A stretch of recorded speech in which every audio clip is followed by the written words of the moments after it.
Welcome to Unlock Financial Independence, the #1 financial independence podcast for physical therapists. I am your host, Matt McClanahan. Welcome back, my financially savvy physios. I am your host, Matt McClanahan, and thank you for joining me for another episode of the Unlock FI podcast, where I help physical therapists just like you unlock your path for financial freedom while working as a physical therapist. If you're new to the show, welcome. And for old and new listeners alike, make sure you join and engage in the Facebook group, Financial Independence for Physical Therapists. Lastly, subscribe to the once per month newsletter, which will be linked in the show notes for monthly tips on things like travel hacking, the state of student loans, listener wins, and more. And in fact, the newsletter people got the information about today's episode first. So make sure you head over there or go to the link in the description below and sign up for the newsletter. Okay. On today's show, we are talking about the most recent update on student loans, which is pretty huge. And I also wanted to touch on mindset around student loans because it's a big thing in the physical therapy profession. Most of us, I wish I had a number on how many physical therapists out there currently graduate with some form of either undergrad or graduate school loans. So if you're like me, you probably have quite a few $100,000 in student loan debt, which I'll talk about later. And I'll use actually my own numbers for an example. So without further ado, let's kind of jump into it. So unless you've been living under a rock or just try to not engage in student loans or haven't worried about it since COVID because they've been in forbearance, it's time to kind of wake up, get the crust off your eyes and say, all right, we got to face these things. They're coming back soon, right? The student loans will be restarting. And the most recent update is that the Supreme Court basically struck down Biden's $10,000 forgiveness plan, which was to be expected this whole time. But then less than about 24 hours after that, Biden unveiled his new SAVE plan, which stands for saving on a valuable education. So pretty witty on their end to come up with that. But just like the other plans, PAYE, P-A-Y-E, the REPAY plan, R-E-P-A-Y-E, I believe. And then you got a couple others, right? They're all acronyms of something, but his is going to be called the SAVE plan. So this is going to help a lot of people. It's pretty good. And it's hard to say what it'll do for graduate loan borrowers specifically, which we'll get into more. But it's definitely going to help undergraduate borrowers, which is still a really good thing overall. So let's talk about it. What is this SAVE plan and why should you kind of know about it as a physical therapist with student loans? So the eligibility is pretty good. So if you have any type of direct loan, most direct loans, you're going to be able to get on this plan.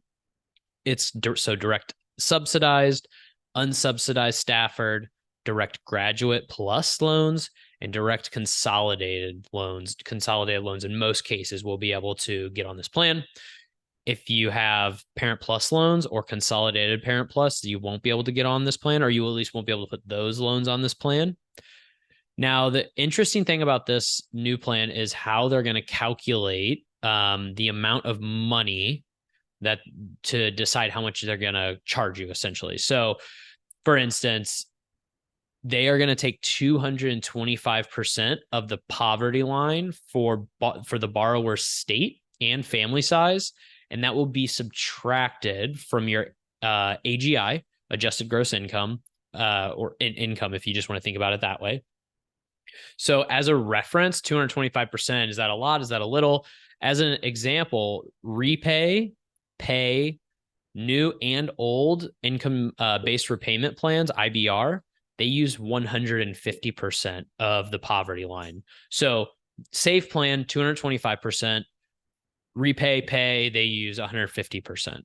And then the income contingent repayment plan, ICR, they use 100% of the poverty line. So essentially you make, let's say, $75,000. They're going to take 225% of the poverty line and automatically subtract that off of your adjusted gross income. And that's how they're going to calculate what your repayment is. So based off of that number versus all of your income. So pretty interesting, very generous. Almost, I don't know, 1.5 times bigger, but 225, from 150 to 225 is what this newest plan is. Okay. And then how are they going to calculate your payment of that? So what they will do is, of that amount that they just subtracted and that number that we just got, you're going to have to pay a percent of that. That is what is going to be taxed, essentially. Or it's not taxed, but think of it like a tax. And I'll get to that later, why I think of it like a tax. But basically what they're going to do is, if you have only undergrad loans, which no one listening to this podcast likely will, but if you have only undergraduate loans, they're going to charge 5% of that discretionary income that we just calculated. If you have only graduate loans, they're going to charge 10% of that. But if you have a little bit of both, if you're like me, if you're like most people who go to PT school, you're going to have a little bit of both. They're going to do a weighted average. Okay. And this is based on your original total loan balance. So likely if you graduated like myself in 2019, loan has slowly gotten bigger and bigger until COVID happened, right? They wouldn't calculate it based on what it's currently at. It would be after on the original total loan amount. Okay. So let's give an example of how they would decide what your discretionary income would be. So if you have $50,000 in undergraduate loans, $50,000 in graduate loans, that's essentially a 50% and 50%. So you would use a 7.5% discretionary income charge to you. Now, I think if you want to calculate this yourself, I'm going to go into that a little bit real quick here. Okay. So here's how I would calculate this. And this is how I calculate it based on my own loan. So I have about 150,000 all in. I know that's a rough estimate. I might have got less than that, and I'm just using kind of whole numbers here, but I'm around 150,000. Okay, so I have $30,000 in loans in undergraduate, and I have 120,000 in graduate. Okay, so my total between those two is 150K all in on the loans. Okay. So what you would do is you would take that 30,000, and like I said, if I only had an undergraduate loan, we would multiply the loan by that 5%. So this example is $30,000 times 0.05, so 5%, right? That gets me $1,500. Then I will take my graduate loan, which is at $120,000, and graduate loans are going to be at 10%, right? So 120,000 times 10% gets me $12,000. And so then I add those two together. So my graduate came out to 1,500 after I multiplied it by 0.05, 5%. My graduate came out to $12,000 after I multiplied it by 10%. So those both combined averaged to $13,500. And then once you have that number, you divide that number by the original loan amount. So in my example, I'm going to take that $13,500 and divide it by $150,000. That gets me 0.09, multiply that by 100 and gets me 9%. So all in for my what I would be charged on my discretionary income after I have, so let's maybe zoom back out. If I make $75,000 a year, they're going to subtract 220, whatever the number is, it's probably around $35,000 or so, $30,000 maybe. They're going to subtract 225% of the poverty line from my state. Whatever money is left over is what they're going to decide how much is what I'm going to get essentially charged for my payment for that month. The numbers that we just ran found that it would be 9% for me. So for some quick math, let's say that whatever's left over after the 225, let's say it's $30,000. For very simple math, let's move the decimal place. It's going to be somewhere just under $3,000 what I would be charged for that year. I hope that makes sense. If it doesn't, please message me, and hopefully I can help. That being said, there is a fantastic calculator on the Student Loan Planner website. If you type in Student Loan Planner Save Calculator, it's the first link. I'm also going to have it linked in the bio or in the description down below. Go check that out. It's a huge tool. Honestly, it's going to make you at least think about which plan is best for you. And me personally, I am thinking about getting signed up with them in the next 6 to 12 months to get my own kind of student loan plan going with them. All right. So moving on. So interest forgiveness. If that payment that we just calculated, let's say it's $100 a month, but say your total bill is 200 because of interest being added on and things like that, you still only pay that 100 and they're going to just forgive that other 100. So if your total bill is $200, but you're only being told to pay 100 for that month, because of all the extra interest that is added on, they're just going to forgive that. And then the way that loan forgiveness will occur for graduate borrowers like you and I is going to be after 300 months on the plan. Okay. And then spousal income, this gets tricky. So only borrower's income is used if you're single or married filing separately. But honestly, I was looking into this and it gets very, very complicated. And I would look into it more if you're wondering about this, or reach out to a professional like Student Loan Planner to figure out the best approach for you moving forward. It's really going to be key here. So do your research when it comes to deciding if this is the right plan for you, especially if you have a significant other and kids to kind of worry about in this. And then there's other plans that are just going away. So the pay plan, PAYE, it's going away. So if you are not enrolled in that plan by July 1st, 2024, so a little under a year, you won't be able to get on that plan again. That's the plan I'm currently on. Not to say that that's what you should be on. It seems to be the one that's best for my current situation at this time. But that being said, with this new SAVE plan, I'm hoping that I'm in my consultation, I get a bit more clarity on if the pay plan or the SAVE plan is going to be best for me. You should look into this. The pay plan is pretty good for a lot of people going for forgiveness. It could be right for you, but it won't be right for you if you don't get on it after 2024, July 1st, 2024. The income contingent repayment plan is also going to be going away. There's some exceptions for if you consolidated Parent Plus loans with that one.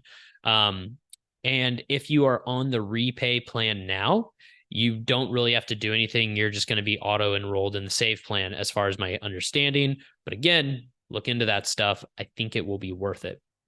Okay. So that is a lot of info. I will encourage you to go look at any of the resources that the White House or the Department of Education has put out regarding the new SAVE plan. Look towards individuals like Student Loan Planner or FitBucks to see what they're saying about these programs. I would recommend following both of them on either Instagram, their Facebooks, or their newsletters, so that you stay up to date with this student loan stuff, especially if you're going for the forgiveness route and you want to make sure that you have the best plan for you. So that's enough about the SAVE plan. I think the more important topic here is to talk about the mindset around student loans. So, the best thing, it's not an easy pill to swallow, especially for individuals who have maybe more student loans than I do. It can be daunting to even think about, but the best path is to figure out what plan is best for you and your family and get started. You just have to look into this and figure out what is the best path and think about the long-term 20-25 year outlook. And if that is going to be the best for you, would you rather have lower payments each month and just pay a little bit each month, but have it for 20 to 25 years? Or do you want to potentially, or are you in a position to try to pay it off in the next 10 years or less? And that's going to be person dependent and situation dependent, but something you should definitely look into. Now, as far as how to think about student loans, I like to just think of it as a monthly tax. We went to school for 3 years to get a degree that hopefully we still enjoy and we like to utilize and work in the field. And think of it as there's a fee to pay, there's a tax to pay to practice in this field, right? And every month you can just think, okay, well, there's for my example above, 9% of my of that income is just going to be set aside. It's kind of like no different than if I'm thinking, I'm going to put 10% away each paycheck towards investments. I'm just going to put this 9% away each month towards my student loans, right? Now, I'm making it sound easier than it is, but if you budget, which we've talked about in previous episodes, then you can budget in a way where the money comes out towards your investment. So you're investing in your future. Then the money comes out towards any debts, or put those in reverse. Put the money towards the debts, right? Credit card or student loans that are mandatory that you have to pay. Then pay your investments next, and then fixed expenses. And most of us should have enough money to cover all of those things. Then you can start to think, okay, I have all this money left over now after I've taken care of the things I have to, such as your student loan, making sure you're paying your investments so that you pay yourself in the future and you can eventually retire. And those fixed expenses we've talked about. Once all of those are taken care of, what you're left with is what you get to spend in a way, instead of doing the inverse, which is spending kind of what you want and then thinking, where do I make up the money for my savings, my investments? Where do I find the money for paying off student loans? Where do I find the money for rent? And unfortunately, I think sometimes people get in that situation where they want a certain item or they need it, and then they're like, shit, I'm scrambling here, I need to find extra money. And that's when we start to put it on credit cards. So I recommend just thinking about it as a tax that you're going to just have to put money away each paycheck to pay off. And think of it as you have to pay those first before you get to spend the fun part of it. So it is kind of like a fixed expense in your budget, right? So I've kind of already talked about this, but you want to think of it. You got to pay rent every month. You got to pay your student loan every month. So just throw it in your fixed expenses if that makes it easier for you. I know this can be really hard, especially if the paycheck is very lean. But it's important to put that money away each month. You don't want to go into forbearance or missed loan payments, or anything like that.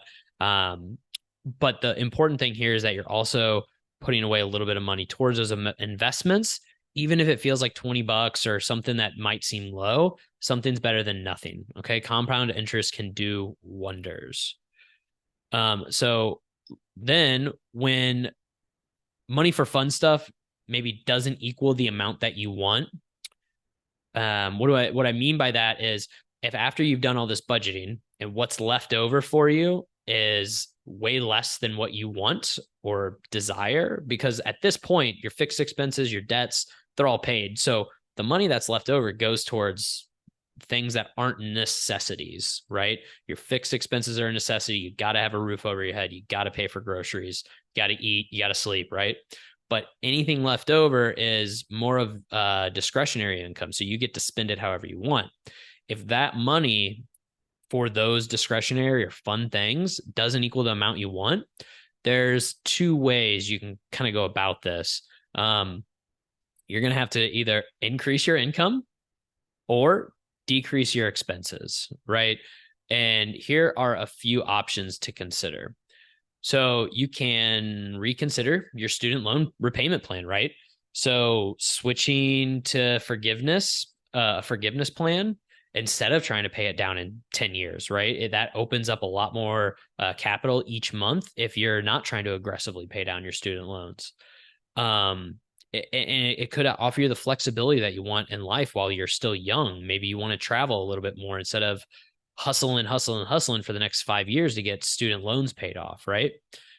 Another way that you can try to increase your income is pretty simply negotiate a raise, right? Maybe it's been less than a year, but you've taken on some extra tasks around the clinic, and you're wanting to kind of get recognized for that. Maybe it's time to start broaching that conversation so you can get a little bit more money coming in each month towards the things that you want to be able to spend on those fun things, right? And unfortunately, maybe consider a new job, right? Sometimes it's hard to get the raise that you want within the company, and you have to actually make a lateral move to a different company to get that potential pay raise. Um, don't think of lateral moves as downward, right? They're just a sideways move in order to hopefully launch you to a little bit more bigger of a paycheck. And by the way, I know none of these issues or none of these things I'm saying are easy. And some of you love your job and you don't want to make that lateral move to somewhere else. And I get that. I'm just providing a couple different options or things to think about if that money for fun stuff at the end of the month doesn't equal what you want it to. Okay. Consider a side hustle. I know some people are like, I got into this to just be a PT, go do my thing, come home every single day. But if the money is not where you want it to be, you're not feeling like you're being paid what you think you should, considering a side hustle, doing a PRN on the weekends. There are a lot of different options to get a little bit more money. Now, unfortunately, I understand that comes with a little bit more time investment cost. But there are other options out there, such as doing like online coaching for individuals who are maybe dealing with some issues, but they're not exactly PT related.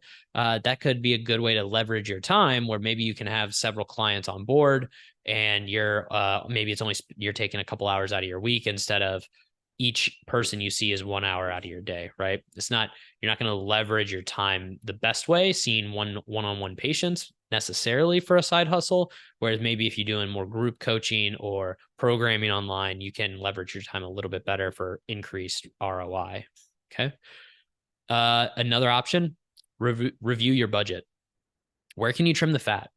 Usually look at your spending, such as like food and drinks, your grocery bill. But honestly, the biggest thing is going to be your rent and mortgage, right?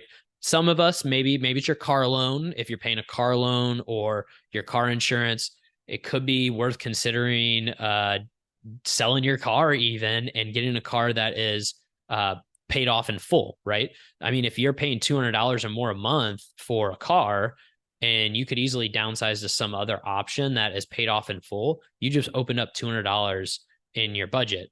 Let alone, usually in that case, if you're downsizing or getting an older model car that's paid off in full, the insurance is going to be a little bit lower per month. So likely, if you make that move, sell that car that maybe you love, but another one does just fine, it's supposed to get you from point A to point B. Maybe that's a good way to open up some extra capital for yourself each month so you can actually spend money on things like fun stuff that you actually value versus do you truly value this car that you have a car payment on? Is it really providing you happiness that you want it to, right? And then that brings me to the mortgage, right? If you're a renter, maybe you move when your lease is up. Maybe you downsize or you find a place that's a little bit more affordable, because the rent and mortgage is one of your largest expenses. And if you can shave off a couple $100 there or move in with a friend or whatever it may be, decreasing your mortgage might be the biggest hack outside of actually just trying to increase your income. It's going to be the easiest lever to pull, right? Versus say like you don't want to be like, I'm going to cut my coffee expense. If you buy one coffee a week, it's $20 a month, right?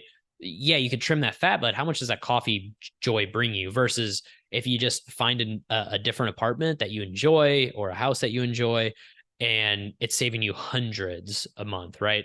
Instead of trying to trim multiple small items, if you can just trim one big one, that can make a big difference.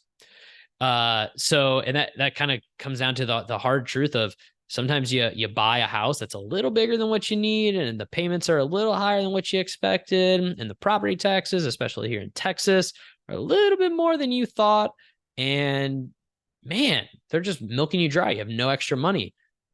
If you're in the situation where you can up and move, then maybe even considering selling your house and downsizing or moving to a different district or getting a different type of home. Maybe it's in the cards. It's something to think about. I'm not saying you have to, but just something to actually consider. Sit down and actually consider this if you're not liking how much money you're having at the end of the month after you're paying the student loans. And then another option is if you do own that house and you love it, maybe you can section it off or put a wall up in a way that you have a private entrance into the basement and you outfit it for like an Airbnb, or you house you have an extra bedroom and you house medical travelers. So nurses come into the area or travel physical therapists even come into the area. That could be a lucrative way to reduce your mortgage costs and increase your quote side hustle, right? So just another way to think about decreasing the largest expense that we typically have. Okay. So I know that was a lot. And ultimately, I want you guys to just think that the student loan is not a death sentence. It is a burden because it is less money out of your pocket, or more money out of your pocket, rather, right? But it doesn't have to be this thing that kind of rules your entire world. What ultimately I hope is that when student loans restart, you just think of them like an extra tax. You're going to put money away to it each month, and you're just going to set it, forget it. It's going to auto draft out of your account, and it's paid in full, and you don't have to worry about it, and you can live a happy life, even when trying to save for retirement or potentially retiring early. So that's kind of what this podcast is about, is financial independence. And if you so desire, retiring early. Okay. Don't forget, subscribe to the monthly Financial Savvy Physio newsletter where I send out those travel rewards, hacks, financial info specific to PTs. Follow me on Instagram and now Threads, as well as YouTube, and at Unlock FI Rehab on all platforms. Join the Financial Independence for Physical Therapists Facebook group to join other physios just like you on their path to financial independence. And until next time, folks, peace.